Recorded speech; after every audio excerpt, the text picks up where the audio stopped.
Hi, my loves. It's Danielle, and I am super stoked for this episode. I have been wanting to interview Eileen since the fall when I got my dog, Zara, from the Carolina Poodle Rescue. We were having, some moments getting to know each other, and I really wanted to be able to support her. Zara, my dog, is 9 years old. She was coming off of trauma and having a lot of behavioral and reactive, issues. And me being very new to our dynamic, wanted to bring in help outside of the trainer and the vet. It was like, okay, I need to bring in someone that speaks my language. Let's get intuitive. Let's get on the spiritual side of things. And when I had my session with Eileen, not only was it so affirming and healing, it was such a treat for me and Zara. I felt like we became more connected. She was completely blissed out the entire time. She was just like laying on her back with this like cute, like dopey grin on her face. And I felt more bonded and connected to her. And a lot of the wisdom that Eileen shared with me is something that I've been continuing to take with me as I deepen and strengthen my relationship with Zara. So that being said, if you have an animal of your own, if you've been thinking about getting an animal, if you've had one and you're just curious how we communicate with the animal world, this is the episode for you. Enjoy, my loves.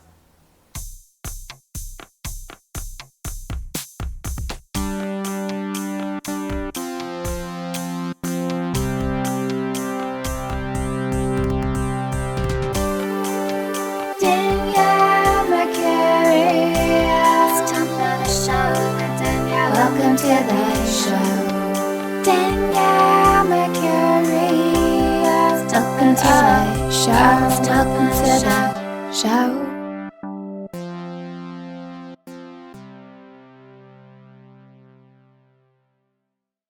Hi, Eileen. Welcome to the show. Thanks, Danielle. It's really fun to be here. Thank you so much for inviting me. Of course. Well, I had such a good experience with my dog, Zara. I feel like we talked, I'd say it was probably a few weeks after I had gotten her. And, we were still, me and Zara were still getting to know each other. And I felt like I had a lot of questions that I couldn't quite get an answer to. And so when you were recommended and we had our experience, I just felt like you were so able to tap in and communicate things on behalf of me to Zara and vice versa, and help me just get a better sense of who she is, which I'm just so grateful for.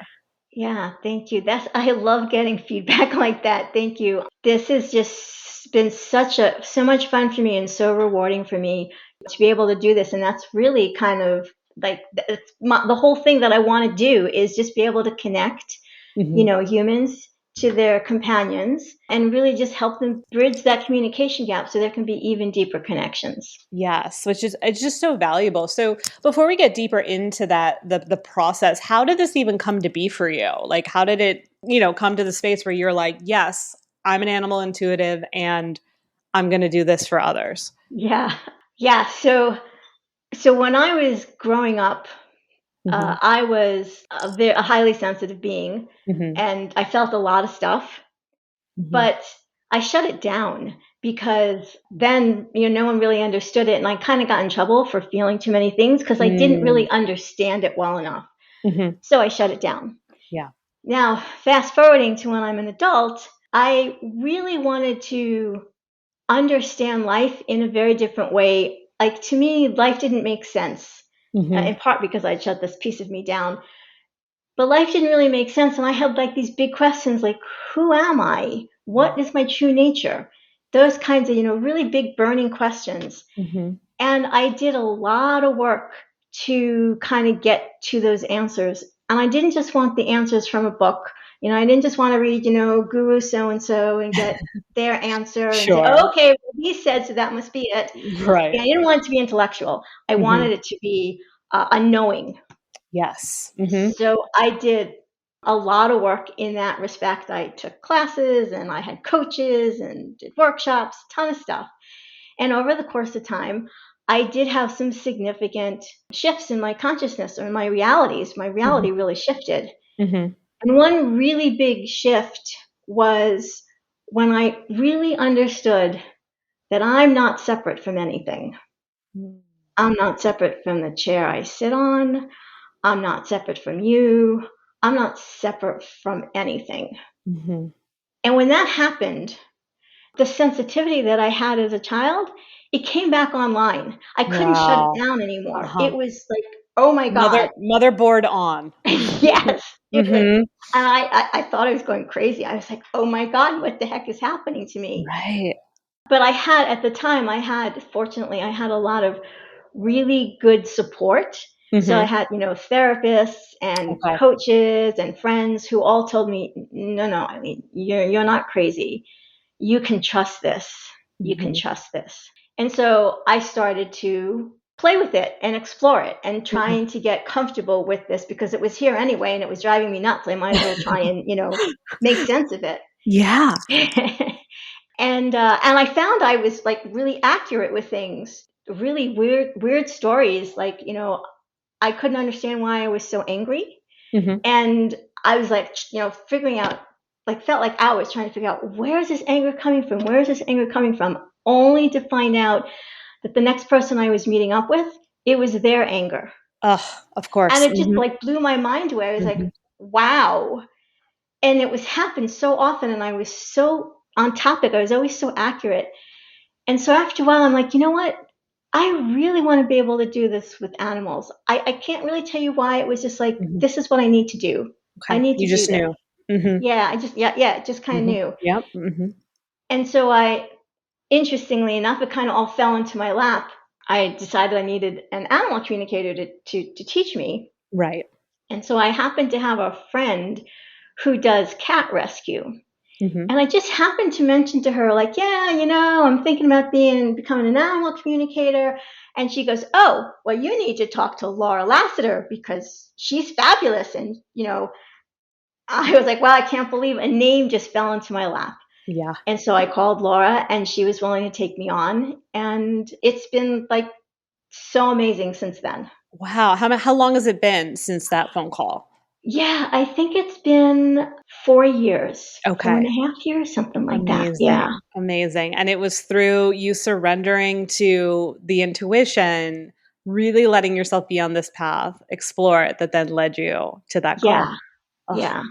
it's so good. It's such a good reminder. Like, I feel like everyone always just needs to hear that in general. Like, I need to hear that, those moments of like, trust the ping, like, trust the path, and like, trust you're more than what you think you're supposed to be. Yeah, the trusting part, like, it's been a real challenge. And I was reflecting on this the other day, thinking about it, that so many times that mind would come in and say, oh, you can't really do that. It still does this today to me. Oh, you can't Sure. really do this. You're not really an animal communicator. You're just, Mm, faking it.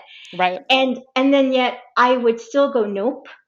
Even though I would listen to that for a while, there was always this push. Nope, just keep on going, keep on going. You can do this. Mm-hmm. And I am still today blown away when I do sessions with Yes. people, and I'm spot on. Right. It's the best. And I mean, I do intuitive work in a different way, but same Right. thing, I face Yeah. my anxieties, my doubts, and then when you're in that session and it is just so on, it's the best feeling and you're still blown away from it every time.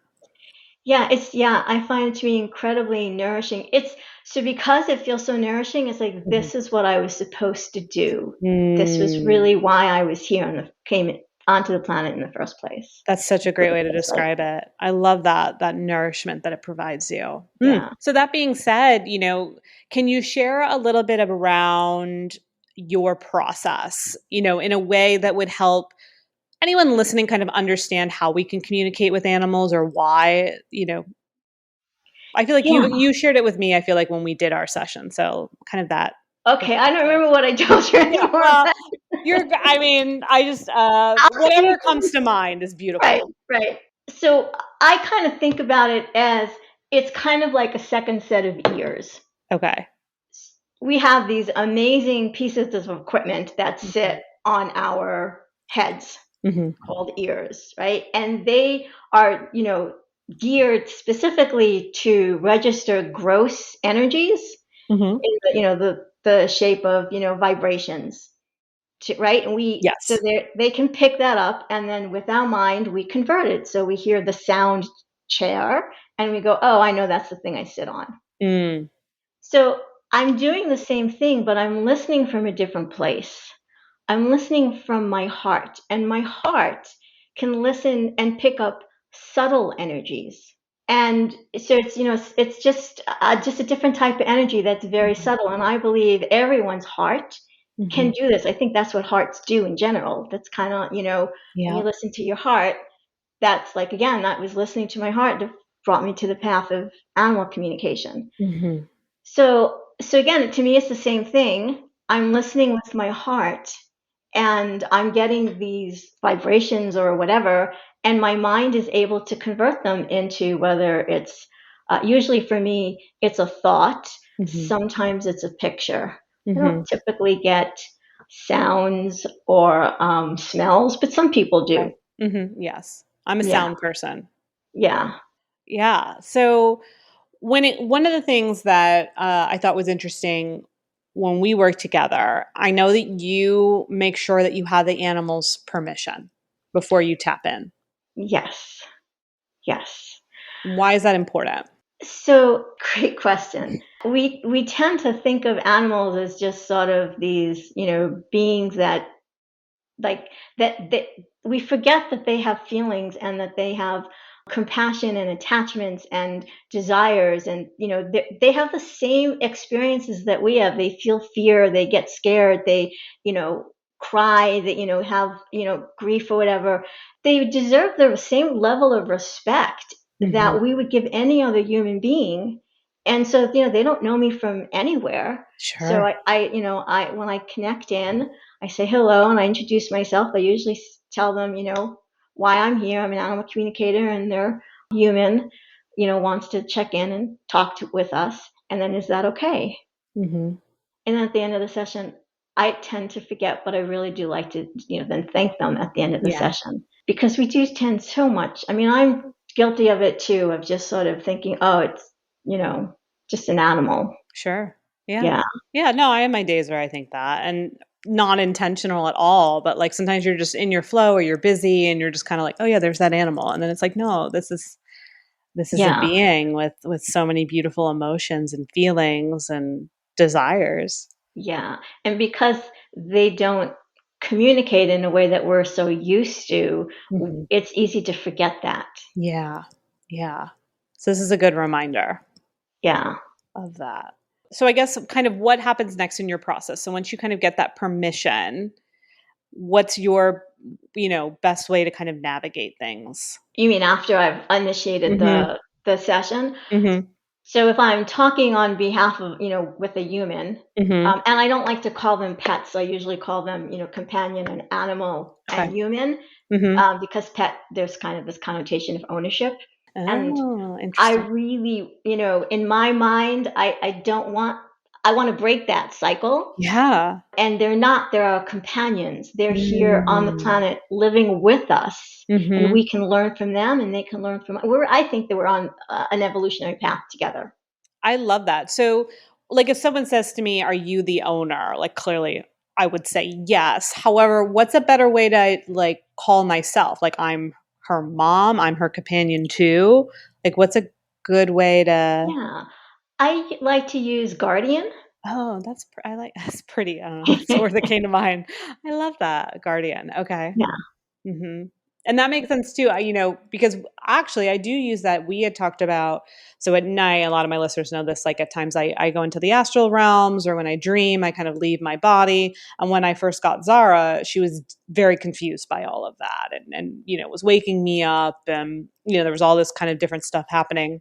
Right. And you had, once we had the session, you had shared with me that she, first of all, needs a role, and she needs to know that, like, you're her guardian in the process, and you're in this together. And so every night I always remind her of that you're going to be like, we're going to be like guarding each other in the process. Yeah. So how's that working? It's much better. Although last night we had a night where I think I was going a little, I've been doing some deeper work myself. And I think I was clearing a lot out last night. And she definitely was picking up on it last night, big time. Like she woke up and went under the bed, and I was like, oh no. So, yeah, we worked through it. But otherwise, minus like, a couple times here and there, which happens, I mean, so much better. We've good. pretty much sleep every night seamlessly.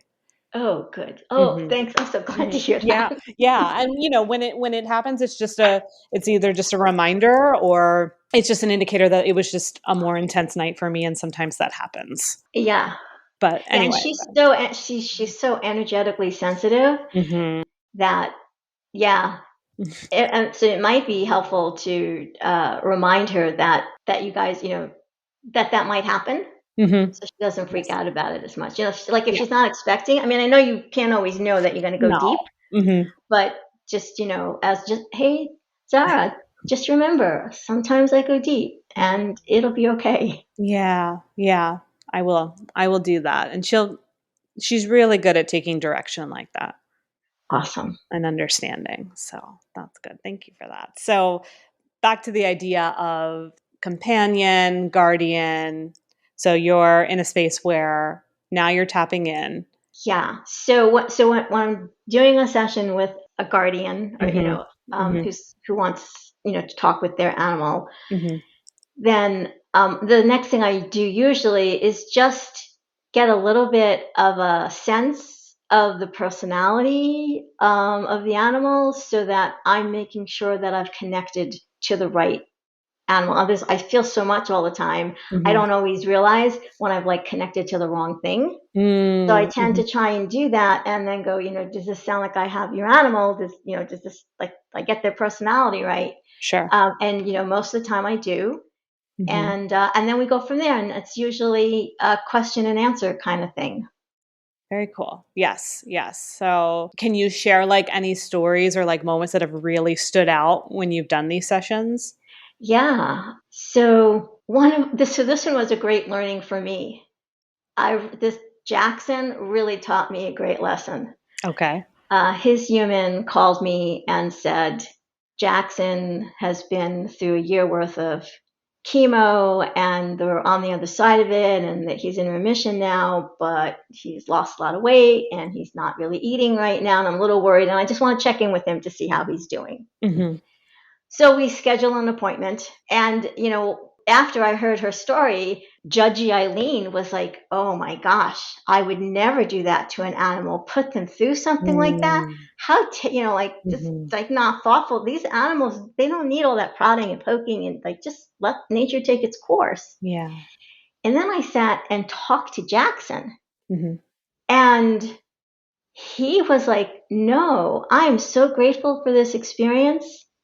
We bonded in a way that never would have happened had I not had been so sick.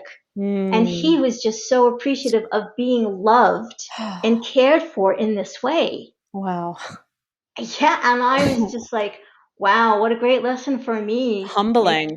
Yeah, very humbling. Make sure I'm, not so judgy, and like, yeah, everyone, even these animals are on their own path, and this was what he needed, and he got that. And it was, just beautiful for the two of them to have that experience. Wow. I really love that. Anything else that comes through?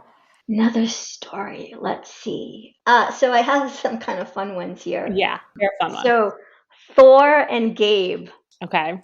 They were about to be adopted out. They were fosters, and the foster guardians had found an all home to a forever home for them. And they were about to be adopted out. And my friend Stephanie, who does the animal rescue, she called me in a panic. She goes, you know what? They're about to be adopted out, but they have been like, Thor has really been bullying Gabe, just really bullying him. I don't know if I should keep these two together. Maybe I should split them up.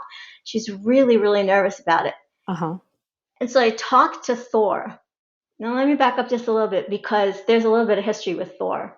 So I talked to Thor, a while earlier, and we actually came up with the name of Thor in that session, because he was the kitten that was like, I am God, bow down to me. Here I am, humans. This kitten was just like, I am just like the best thing ever. Just, right. God's gift to the world. Right. Yes. gift to the world, right? And Mhm. so we were like, okay, Thor was a perfect name for him. Yes. So when I connect into him this time and we're talking, I remind him that even as a god, he needs to have people in his inner circle, cats or whatever, in his inner circle that are going to be more confidants to him. They're Mhm. going to be more like, it can be very lonely at the top, and he Yep. needs people that will support him, not the minions that he's the way he's treating Gabe with. That Mhm. he needs to have a real, friend that he can lean on. Mm. And he was still a kitten. He took this in. I was like flabbergasted, and he was like, "Oh, that makes so much sense. I get it." Aw. And I told Stephanie, no worries. They're good. They're golden. They will be, best buds forever. And Mhm. she was not really sure about it. She's really, really not sure, but she let them go. I think she was expecting to get a phone call from the new forever home and Mhm. say, got to split them up. Right. But they did. They became best friends. They were Ugh. very close. Aw, I love that. What's the biggest thing that companions or animals want their guardians or people to know? Yeah. I'm not sure I've kind of ever so like each animal has kind of a different thing they want Mhm. their guardians to know, Mhm. depending on the situation. Mhm. But let me tell you another story. Okay. Do tell. So this because I think this one really speaks to I think what is the heart of all animals. Mhm. And this is Penny, and she was a feral cat, and she lived in a family, and there were some humans who took care of her and the other cats in the community and would come every day and feed them. And I get a phone call saying Penny's not coming around to eat anymore. Mhm. And so I tap in to Penny, and I was really, really surprised. I'd never seen this before. She was spitfire angry. Oh my God, she was just so, so angry. It was like a, Ooh. really a Mhm. real just anger thing. Mhm. And there was something that had changed in her environment that was making her so angry. So it turns out that one of the cats in her little community, Baby, had died. And the what had happened was Baby had been sick, she had tumors, Mm. and the tumors had erupted and opened up. And so the humans that were caring for these feral cats decided to take Baby and bring her to the vet and have her euthanized. Right. And so they did that. Mhm. But when I'm talking to Penny, Penny's like, first of all, Penny is the matriarch of this little family. There was Penny, Johnny, Margie, and Baby. And Aw. she was the matriarch. She took Mhm. care of and it was very, very important to her how she cared for these other animals, these other cats that were in her family. Yes. That was like her life's mission. It was Mm. really important for her. And Mhm. all of a sudden, the humans took Baby away and she didn't understand why. Aw. And when I explained to her what had happened, then she came back with, I didn't even get a chance to say goodbye. And Wow. so I ended up just sitting with her and just apologized very deeply. I said, I'm so sorry. You're humans. They just didn't understand. They made a terrible mistake. They didn't Mhm. understand what they were doing. And I'm just so sorry that this happened. Mhm. And I just sat with her Mm. for a while. Yeah. And that was good for her. She was able to kind of take that in and let go of her anger. And the last I heard, she's now coming around and eating. Oh, yay. So to kind of go back to your Mhm. question, Mhm. what I think really animals really want their humans to know is I have depth and Yes. complexity, Mhm. and I have desires and attachments, and I need to be seen that way. Yes. Mhm. That makes sense, and I need to be involved in the decisions that you're making and be made aware of what's happening in our household Yes, and yes, not just, kind yes, of ignored or just like, "Oh, they'll handle it or they'll figure it out." yeah. Or yeah, that's really big. I've noticed I make more of a point to let Zara know what we're doing, like even, talking to you in Florida right now, like I started to let her know that we would be going on vacation and we would be staying in a hotel and we would be in the car and just giving her a heads up on different things as much as I can so that it feels more seamless when we're in it.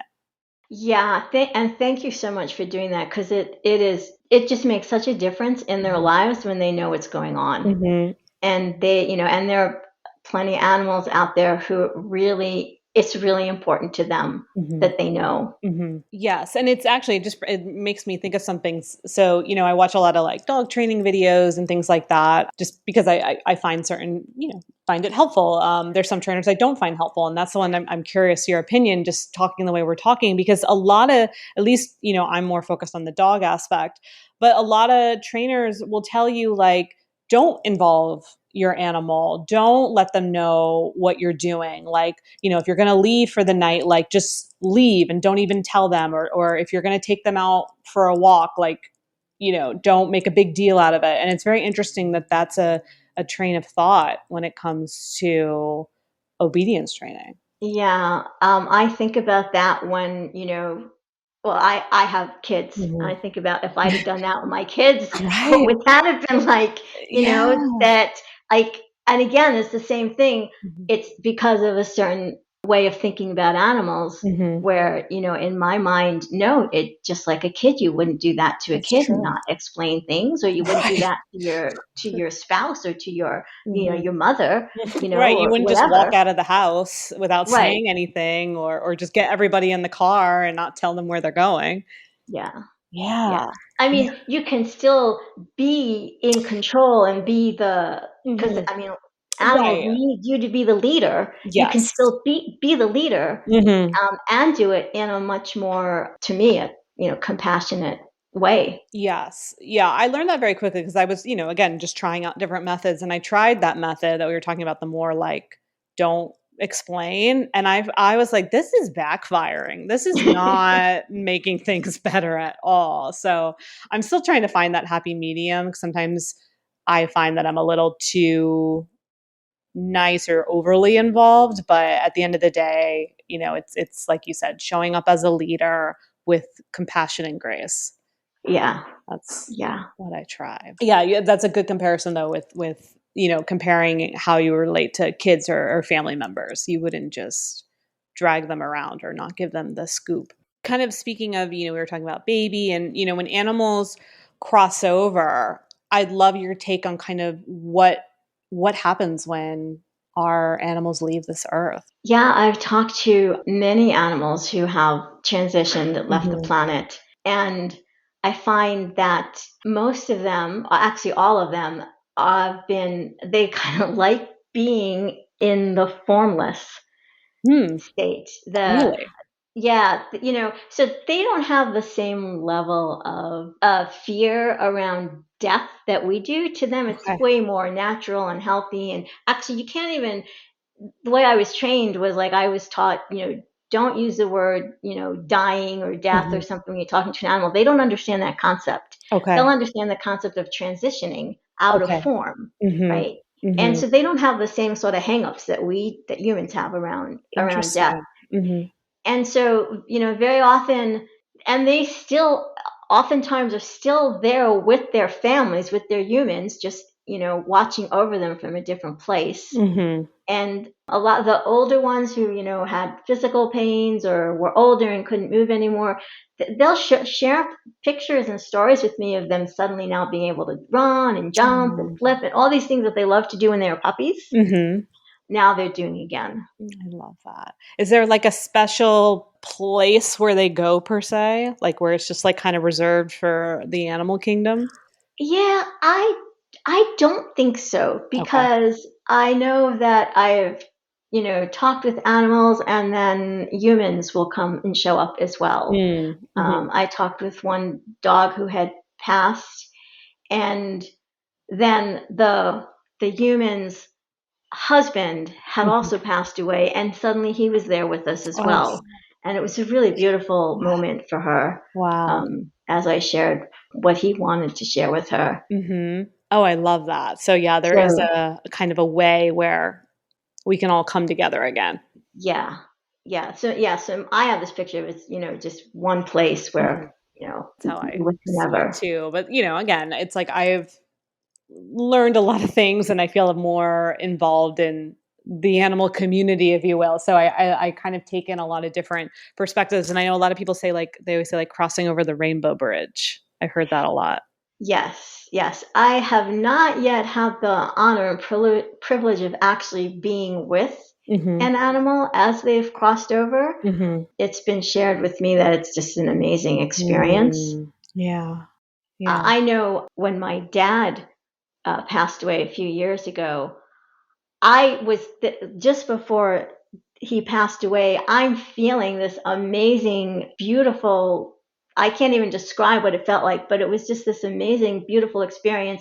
I knew he was okay. I didn't realize that was him actually transitioning. If I'd have known that, I wouldn't have left him. I Right. thought, okay, Right. he's in a good place now. I'll see you Wow. tomorrow, Dad. And then they call me a few hours later.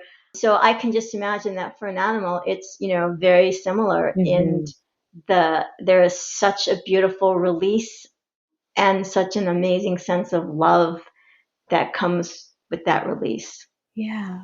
Ugh, that's really beautiful. And then, so, and I feel that too. And I think it's important for people to know that their animals stay with them even after they transition. Yeah, I have actually going to do a session with a family that just had to put she had cancer and it was really the end. And she shared with me that she was ready to go and she wanted to go. Mm-hmm. And so we're going to do a session, the mom and her two daughters. So we'll get them all together so they can all say goodbye and have kind of closure Yeah. with Precious. Mm-hmm.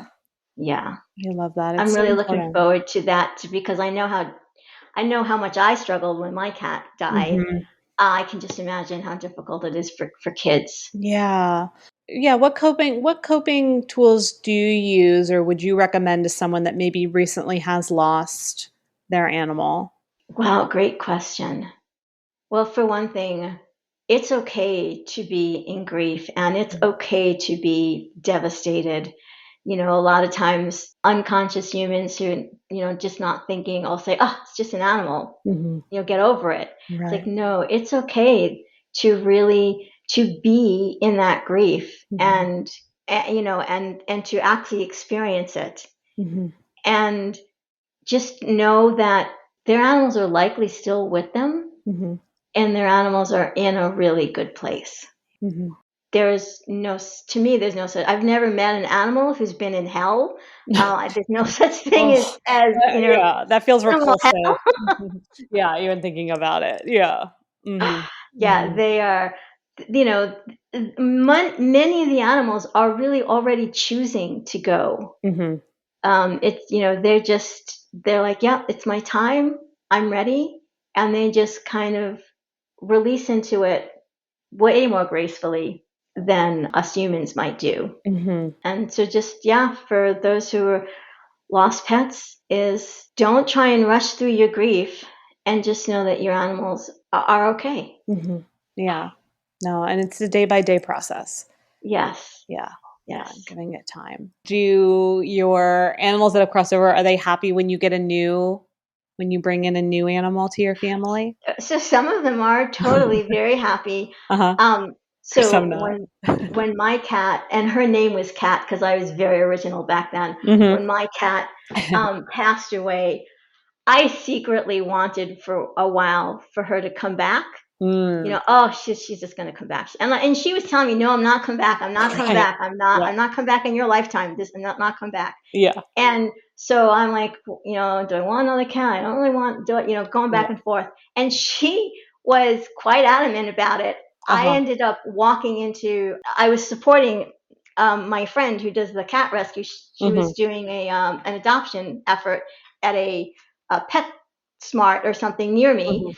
And so I went in to support her, and she puts Calliope in my arms. And I'm like, no, no, Calliope, stop. You need to stop. Calliope was sending these love arrows into my heart, just like shooting love. I was Mm. like, no, no. And she's like, oh, yes, Yemin, I am your cat. Oh, Uh-huh. yes. And Yes. then, so then I asked, okay, which other one wants to come with us? And that was Riley. Mhm. And I'm like, it was clear to me after a few days that my old cat orchestrated all of it. Oh my gosh, I have chills. Yeah, Mm-hmm. yeah. Mm-hmm. He's like, yeah, you need to have cats in your life, and you need to move Mm-hmm. on. And Yes. he's like, and these two are really good for you, Mm-hmm. Eileen. So Yes. Oh, I love that. Because I'd love to talk about the idea of, they say a lot of times, your animals will choose you. yes, And yes, so one way could be, like in your case, cat helped facilitate the process.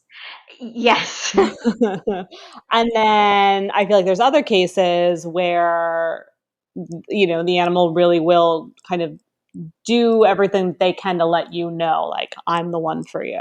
yeah. We think we're not really talking with animals, Mhm. but we'll walk into a rescue center or something, and oh, that's the one for me. And Mhm. that's because that animal's already decided that's you and is sending you that information. So you think it's you, but it's really Oh. not. Right. It's the animal. Yeah. So yeah, very often it's the animal that's picking the human. Yeah, no, I mean, my story. I don't know if I told you my story. I haven't actually told on the podcast time at Zara, so I'll share. So I was going to, a rescue organization, and there was one dog that I had in mind, Juno, this little Maltipoo, and I was set. I was like, I'm getting Juno.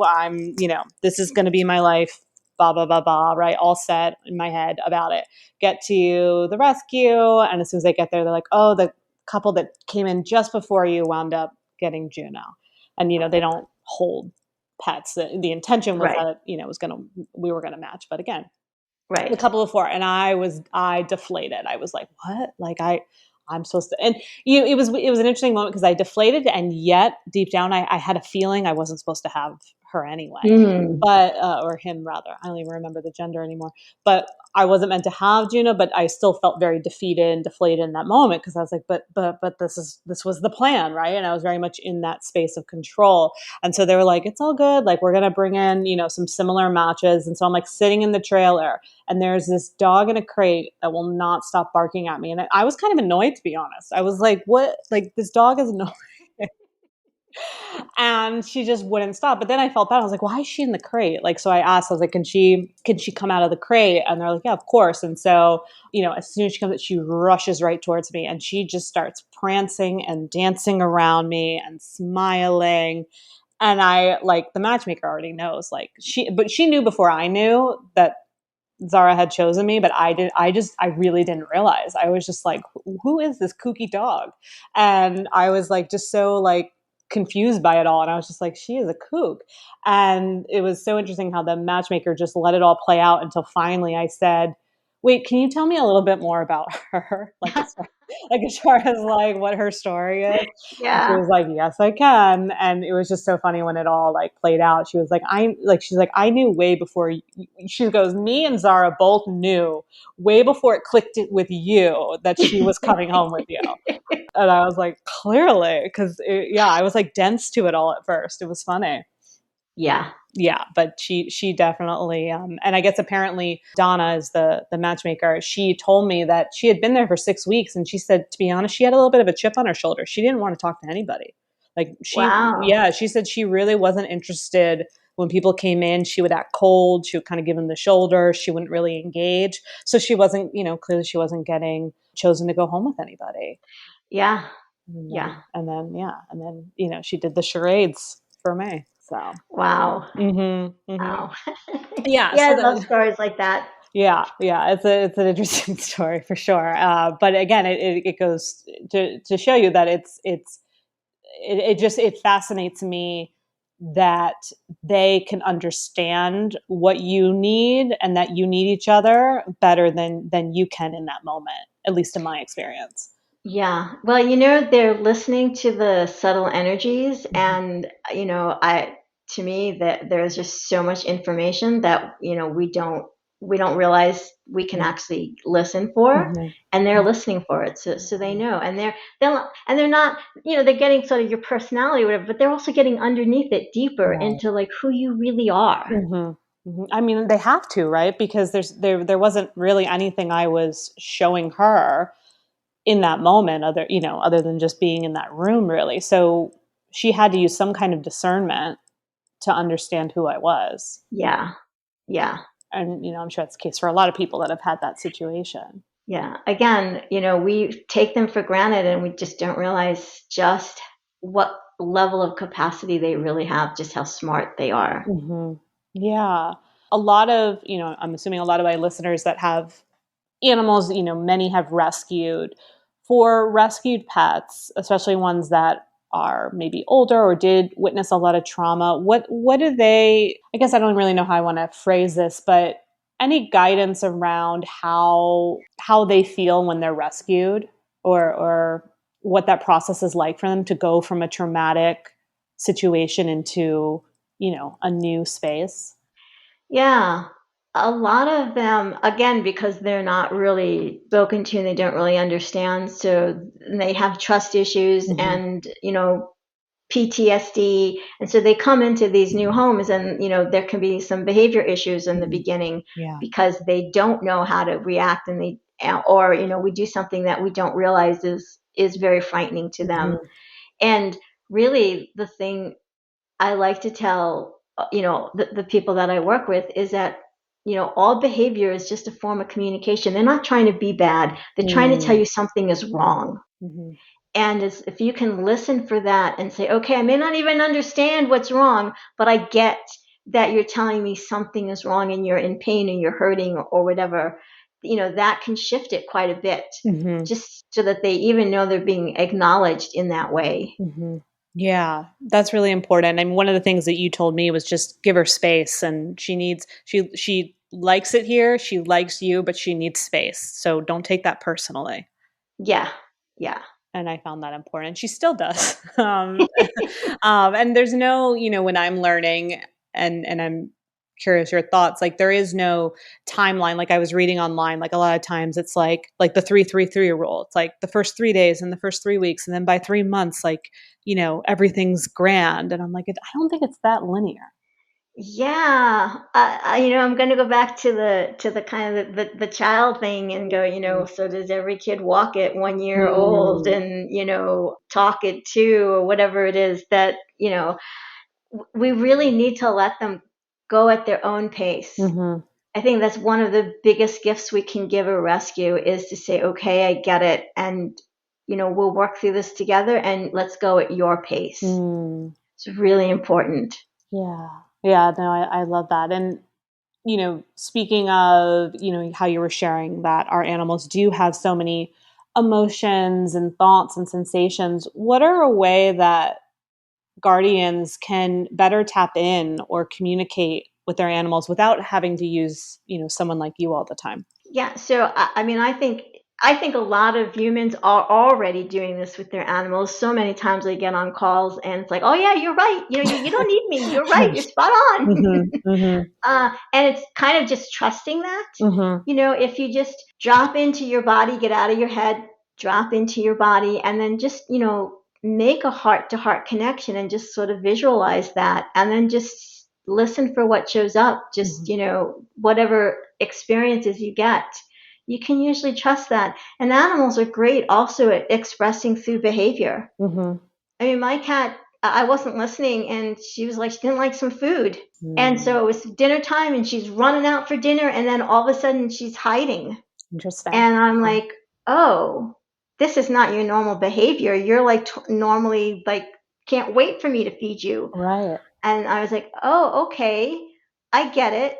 The behavior, was like, okay, you don't like this food that I was, giving you, so I swapped out to a different brand. Mm-hmm. But I wasn't listening to it the other way. Sure. So that, lots of times it's through behavior. Mm-hmm. Yeah, and needing to, I find like needing to see the behavior sometimes a couple times before it clicks. Yes, Mm-hmm. yes, Mm-hmm. yes. And very often it's, we think it's the animal, Mm-hmm. and it's really not. The animal's trying to tell us, hey, like I'm really anxious because of your anxiety, human. Yeah. So I need you to get a better control over your anxiety. Mm-hmm. They're trying to help you, but pointing things out. Or I don't think this was my client. I think this was when I was training. Mm-hmm. This woman had boundary issues and was, had difficulty setting boundaries. And so the animal kept on trying to tell her, you need to learn how to set good boundaries. And, I don't remember the whole story, but, they will do that. Yeah. And they'll have behavior issues. And it's really not so much about them and what's wrong with them. Very often it's, they're trying to tell you something that they see in you. Mm. That's very true. So then you have to be really open and be Yes. willing to look there. Right. So kind of as part of that process, gauge your own emotions, gauge your own kind of frequency Yeah. of that day. Yeah. Because they're going to Yeah. reciprocate it. Yeah. I've seen that happen a lot too. Definitely I'd say anxiety is the most that my pet or my animal picks up on is when I'm having an anxious day or I'm worried about something. She definitely kind of exudes that too. Yeah, and they don't have the same thought process as us and go, oh, Mm. well, my human is having anxiety, and so that's their thing. Mm-hmm. They then experience the anxiety and they don't really have any context for it. So they go, okay, there must be something here that I should be anxious about. Mm. They don't know what it is, but, my Mm-hmm. human's telling me to be anxious, so I guess I'll be anxious. So they're just reacting. Yeah, in a Mm-hmm. way, yeah, they're Mm-hmm. just and Mm-hmm. so the more we can just, even if, and that's not to say we need to be perfect all the time, Of because we're not, course. No. we're humans, we're going to be anxious, Right. I'm but not if going to walk we on can in the eggshells. moment Mm-hmm. just acknowledge it and say, be with the animal in that anxious moment together Mm-hmm. and just say, yeah, I know I'm really anxious and I get it impacts you and we'll get through this together. Mm-hmm. It makes a difference. Yeah, I love that, and it can help you move through it. Yes, Mm-hmm. yes. Mm-hmm. And then they again feel like they're part of the family. Yeah. And, many animals take on the job of being sort of the family healer. Mm. And so, very frustrating for them when you don't get their message. Mm-hmm. Mm-hmm. Right. Yeah. Or I can imagine, in a household where there's more than one person and there's fighting, things like that, they pick up Yeah. on and probably want to mediate.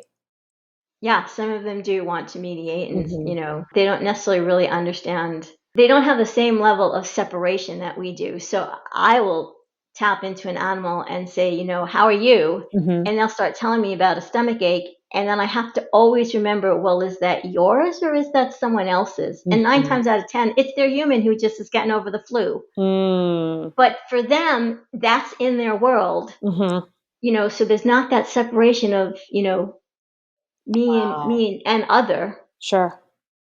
So they don't have that. So they just know that there's anxiety Mm-hmm. and they are, anxious as well. Mm-hmm. Okay. So that's really important to note. So when you're anxious or sick or going through, some kind of period where maybe you are having disagreements with your partner or someone in the household, it's not saying again that you just have to get rid of it, but understand that your animal is picking up on that and does need to be regulated in a way or communicated in a way so that it doesn't get out of hand. Yeah. Mm-hmm. Yeah. And I know we're all doing the very best that we Sure. can. Of And, course. yeah, there'll be times, for me, I'm like, I just want to go into my closet and, close the door and not come out. And like, I'm not talking to you, cat. Yeah.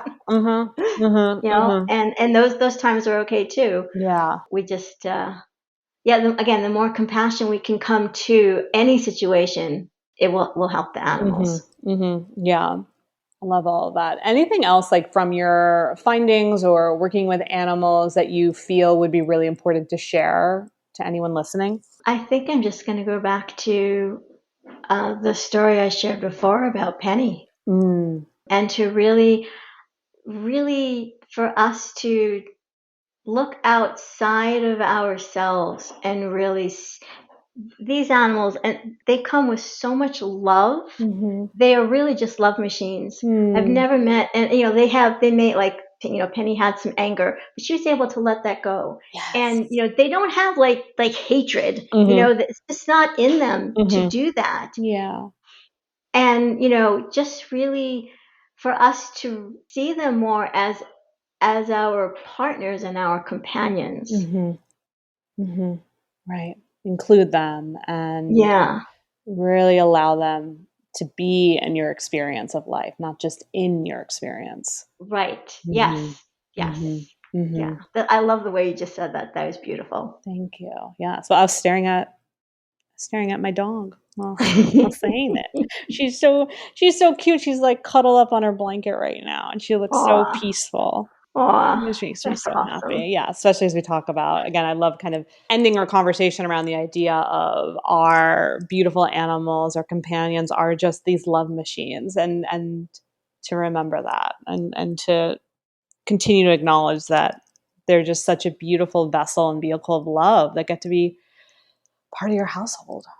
Yeah, yeah. They have so much to give, and they really, truly are a gift. They are.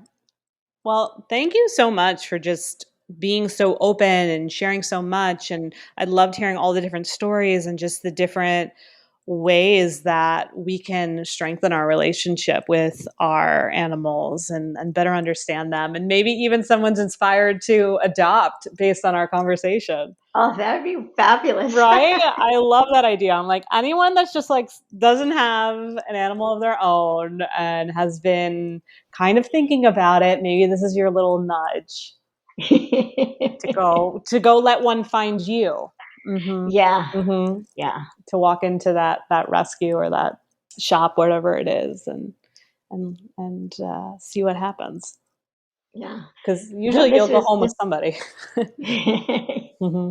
this was really a lot of fun. I really enjoyed this. Thank you. Thank you. You're welcome. And what's we'll put in the show notes, but what's the easiest way for someone to reach out to you if they want to work with you? So I have a website. Mm-hmm. It's eileenk.com.